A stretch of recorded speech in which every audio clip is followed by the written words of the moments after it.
नमस्कार दोस्तों, मैं हूं अल्फाज और आप देख रहे हैं बिहार बुलेटिन। आज की बड़ी खबरों की इस बुलेटिन में हम बात करेंगे, लेकिन उससे पहले अगर आपने अभी तक मेरे चैनल को सब्सक्राइब नहीं किया है तो सब्सक्राइब करके बेल आइकन को प्रेस करिए ताकि आपको आने वाले वीडियो का नोटिफिकेशन पहुंच जाए। तो चलिए वीडियो को शुरू करते हैं। मुफ्त राशन लेने वालों के लिए बुरी खबर, अब सरकार वसूलेगी पाई ब्याज के साथ चुकाना होगा अनाज का दाम। पटना में 5 एकड़ की सरकारी जमीन पर बुलडोजर चलने वाला है।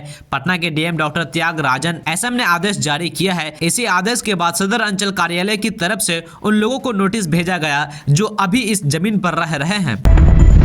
25 जिलों में बारिश का अलर्ट, 40 किलोमीटर की रफ्तार से चलेगी हवाएं और होगी झमाझम बारिश, आईएमडी की बड़ी चेतावनी। पटना में डीएसपी को कुचलने की कोशिश, युवक को रौंदने के बाद ड्राइवर ने सरकारी गाड़ी पर चलाया ट्रक। बीएमसी के मेयर और स्टैंडिंग कमेटी के चेयरमैन पद को लेकर महायुति में चल रही खींचतान के बीच मंगलवार को डिप्टी सीएम एकनाथ शिंदे एक बार फिर कैबिनेट की अहम बैठक से गायब रहे। देश भर में यूजीसी के नए नियमों को लेकर सुवर्ण समाज सड़कों पर है और भाजपा का जबरदस्त विरोध कर रहा है। इस तनावपूर्ण माहौल के बीच उत्तर प्रदेश के मुख्यमंत्री योगी आदित्यनाथ ने जातिवाद को लेकर एक बड़ा और अहम बयान दिया है। प्लेन क्रैश से पहले किया गया अजित पवार का अंतिम पोस्ट वायरल, पंजाब केसरी के लाला लाजपत राय को दी थी भावुक श्रद्धांजलि। बिहार सरकार राज्य में उद्योग को बढ़ावा देने के लिए कई तरह के पहल कर रही है। बिहार की तरफ इन्वेस्टर का ध्यान आकर्षित हो, इसके लिए कई योजनाएं लाई जा रही है। इसी कड़ी में अलग अलग इंडस्ट्रियल एरिया में होटल, 12.5 एकड़ में फैले 25 इंडस्ट्रियल यूनिट को जमीन और प्लग एंड प्ले शेड आवंटित किए गए हैं। जमीनों की खरीद फरोख्त में फर्जीवाड़ा करना आसान नहीं होगा। अब बिना आधार के किसी जमीन की रजिस्ट्री नहीं हो पाएगी। 1 फरवरी से नई व्यवस्था लागू होने जा रही है। इसके तहत रजिस्ट्री के दौरान आधार प्रमाणीकरण की व्यवस्था को अनिवार्य कर दिया गया है। बिहार सरकार ने सरकारी अस्पतालों में दलालों और उनकी मिलीभगत को रोकने के लिए सख्त कदम उठाया है। इसके तहत राज्य सरकार ने धावा दल गठित करने का निर्णय लिया है। इस पहल का उद्देश्य गरीब मरीजों को सरकारी अस्पतालों की सुविधाओं से वंचित होने से बचाना है। बोधगया अंचल के सभी कर्मचारियों की जॉब हिस्ट्री तैयार करने और संपत्ति दस्तावेजों की जाँच का आदेश, विजय कुमार सिन्हा का सख्त निर्देश। बिहार के कई जिलों की अदालतों को बम से उड़ाने की धमकी, पटना सिविल कोर्ट से 2 युवक पिस्तौल के साथ गिरफ्तार। बिहार के सोनापुर जिले में विवाहिता सरिता प्रकाश की संदिग्ध मौत अब दहेज हत्या के रूप में सामने आई है। इस मामले में हरिहरनाथ पुलिस ने मुजफ्फरपुर के सब इंस्पेक्टर संतोष कुमार रजक को गिरफ्तार कर जेल भेज दिया गया है। बिहार सरकार ने एआई से पकड़ी टैक्स चोरी, अब जमीन मालिकों से होगी 31 करोड़ की वसूली। बिहार में इस वर्ष लगभग 36,85,000 टन धान की खरीद का लक्ष्य है। इसके विरुद्ध अब तक 18,76,000 टन धान की खरीद हो चुकी है। केंद्र सरकार ने 28 फरवरी तक धान खरीद का समय तय किया है। बिहार के छपरा शहर में एक घातक और सनसनीखेज वारदात सामने आई है। नगर थाना क्षेत्र में बदमाशों ने लूट का विरोध करने पर इंजीनियरिंग के छात्र विकास तिवारी को गोली मारकर हत्या कर दी है। घटना के तुरंत बाद अपराधी हथियार लहराते हुए फरार हो गए, जिससे इलाके में डर और आक्रोश का माहौल बन गया। यूजीसी के नए नियमों पर मचा घमासान, अब भोजपुरी गानों के जरिए पीएम मोदी पर साधा गया निशाना। बिहार का सुल्तानगंज अगुवाई गंगा पुल 11 साल बाद भी निर्माण अधूरा, सवाल बने समय सीमा और ध्वस्त सुपर स्ट्रक्चर। बिहार में शराब के नशे में शिक्षक ने विद्यालय में की गाली गलौज, प्रधानाध्यापिका ने की शिकायत। पटना सिविल कोर्ट में हथियार लेकर पहुंचा युवक, बिहार के 5 जिलों के कोर्ट को बम से उड़ाने की धमकी।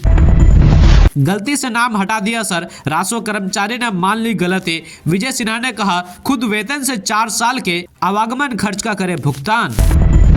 मुख्यमंत्री नीतीश कुमार ने बुधवार को स्मृति यात्रा के दौरान नागेंद्र झा स्टेडियम में आयोजित जनसंवाद कार्यक्रम को संबोधित करते हुए कहा कि बिहार को विकसित राज्य बनाकर देश के शीर्ष राज्यों की श्रेणी में शामिल किया जाएगा। बिहार में सरकारी डॉक्टरों की प्राइवेट प्रैक्टिस पर लगेगा पूर्ण विराम, नीतीश सरकार ने कसी कमर, हाई लेवल कमेटी गठित।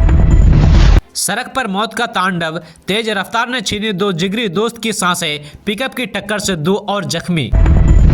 बिहार में कानून के रखवाले ही बने जालिम, उत्पाद विभाग की टीम पर मारपीट का इल्जाम, बच्चों पर लाठीचार्ज से गांव में दहशत। नीट छात्रा की मौत पर सियासी संग्राम, विपक्ष के आरोप के बीच डिप्टी सीएम विजय सिन्हा का ऐलान, कहा दोषियों पर गिरेगा कानून का गाज। बिहार में एक दिन में 50,000 करोड़ का लेन देन प्रभावित, बैंक हड़ताल से चेक क्लियरेंस भी ठप। बिहार में सड़क नेटवर्क को मजबूत बनाने की दिशा में एक अहम कदम उठाया गया है। राज्य की कई प्रमुख सड़क परियोजनाओं को तय समय पर पूरा करने के लिए राजस्व एवं भूमि सुधार विभाग ने जमीन अधिग्रहण की प्रक्रिया को तेज करने के निर्देश जारी किए हैं। कम बुकिंग वाले रेलवे रिजर्वेशन काउंटर होंगे बंद, डिजिटल इंडिया की ओर रेलवे का बड़ा कदम। दोस्तों अब बात करते हैं कि 1 फरवरी से इंटरमीडिएट और 17 फरवरी से मैट्रिक की परीक्षा शुरू होगी। बिहार बोर्ड की तरफ से इस बार परीक्षा के दौरान निगरानी के लिए खास तैयारी की गई है। किसी भी तरह की लापरवाही या फिर फर्जीवाड़ा बर्दाश्त नहीं किया जाएगा। एग्जाम सेंटर पर पुलिस और पदाधिकारी तैनात रहेंगे। चप्पे चप्पे पर सीसीटीवी कैमरे लगे होंगे जिसकी कंट्रोल रूम से निगरानी की जाएगी। जानकारी के मुताबिक पूरी तरह डिजिटल और मॉडर्न तरीके से मॉनिटरिंग की जाएगी। एग्जाम के लिए ऑनलाइन फॉर्म भरने से लेकर रिजल्ट जारी होने तक हर एक प्रोसेस को डिजिटल प्लेटफॉर्म से जोड़ा गया है। ऐसा इस वजह से किया गया है ताकि गड़बड़ी की संभावना बेहद कम हो। स्टूडेंट को एग्जाम हॉल में camera, phone, Bluetooth, smart watch या फिर किसी भी अन्य तरह के इलेक्ट्रॉनिक गैजेट ले जाने पर मनाही रहेगी। दोस्तों महाराष्ट्र में बड़ा विमान हादसा हो गया है। डिप्टी सीएम अजित पवार का प्लेन क्रैश हो गया है। बता दें कि अजित पवार की बारामती में सभा होनी थी। लैंडिंग के समय खेत में विमान गिरा। डिप्टी सीएम अजित पवार हादसे के वक्त प्लेन में मौजूद थे। मौके पर पुलिस प्रशासन, जिला प्रशासन की टीम पहुंच चुकी है। क्रैश होते ही विमान में भीषण आग लग गई। महाराष्ट्र में निकाय चुनाव के बाद अजित पवार आगे की तैयारी में जुट गए थे। जिला परिषद चुनाव के लिए अजित पवार बारामती रवाना हुए थे। बुधवार को बारामती में अजित पवार की 4 सभाएं होने वाली थी। दोस्तों देश में मुफ्त राशन और सस्ते दाम पर अनाज पाने वाली योजनाएं दशकों से गरीब और वंचित परिवारों के लिए जीवन रेखा रही है। खाद्य सुरक्षा अधिनियम के अंतर्गत सरकार करोड़ों पात्र परिवारों को चावल, गेहूं और दाल जैसे अनाज मुफ्त या अत्यंत कम कीमत पर उपलब्ध कराती है। लेकिन अब केंद्र सरकार ने एक कड़ा नया रुख अपनाया है ताकि योजना का लाभ सिर्फ सच्चे जरूरतमंदों तक पहुंचे और जो लोग अपात्र है या धोखाधड़ी कर रहे हैं इनसे इसके लिए अनाज का मूल्य ब्याज सहित वसूला जाएगा। यही नहीं, सरकार ने फर्जी कार्ड धारकों पर वसूली और जुर्माने दोनों लागू करने का निर्णय लिया है।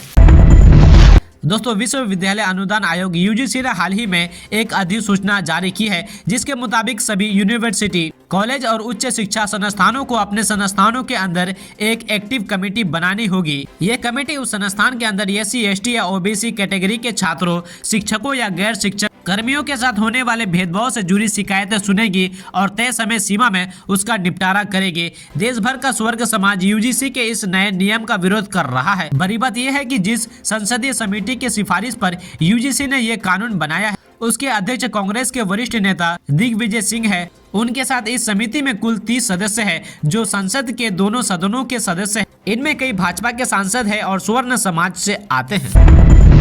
दोस्तों बिहार में न्यायालयों की सुरक्षा को लेकर बुधवार को उस वक्त हड़कंप मच गया जब राज्य के कई जिलों के कोर्ट को बम से उड़ाने की धमकी मिली। पटना, मुजफ्फरपुर, भागलपुर और सीवान समेत कई जगहों पर कोर्ट परिसर को खाली कराया गया और सुरक्षा एजेंसियों को अलर्ट पर रखा गया। इसी बीच पटना सिविल कोर्ट परिसर में 2 युवक को पिस्तौल के साथ गिरफ्तार किए जाने की घटना ने प्रशासन की चिंता और बढ़ा दी है। पटना सिविल कोर्ट में पीरबहोर थाना की पुलिस ने नियमित जांच के दौरान 2 संदिग्ध युवक को पकड़ा है। तलाशी लेने पर दोनों के पास से पिस्तौल बरामद हुई। पुलिस दोनों युवकों से गहन पूछताछ कर रही है और ये जानने की कोशिश की जा रही है कि उनका किसी धमकी से भरे ईमेल या साजिश से कोई संबंध है या नहीं। फिलहाल दोनों की पहचान और आपराधिक पुष्टि भूमि की जाँच जारी है।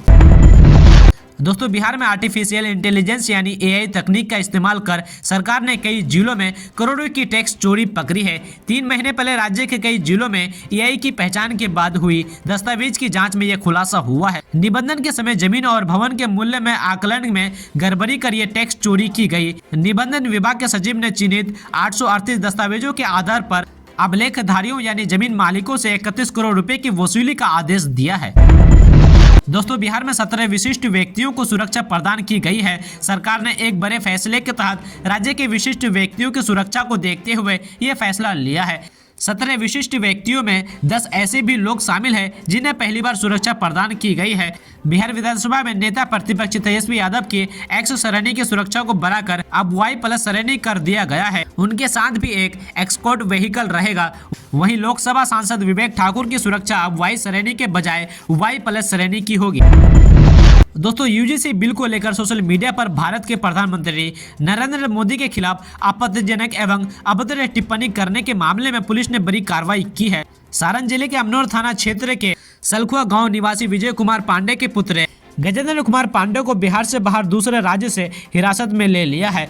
यह कार्रवाई वीडियो प्रसारित होने के बाद दर्ज प्राथमिकता के आधार पर की गई है। प्राप्त जानकारी के अनुसार यूजीसी बिल आने के बाद सोशल मीडिया पर विभिन्न वर्गों विशेषकर स्वर्ण समाज से जुड़े लोगों द्वारा अलग अलग प्रकार की टिप्पणियां की जा रही थी।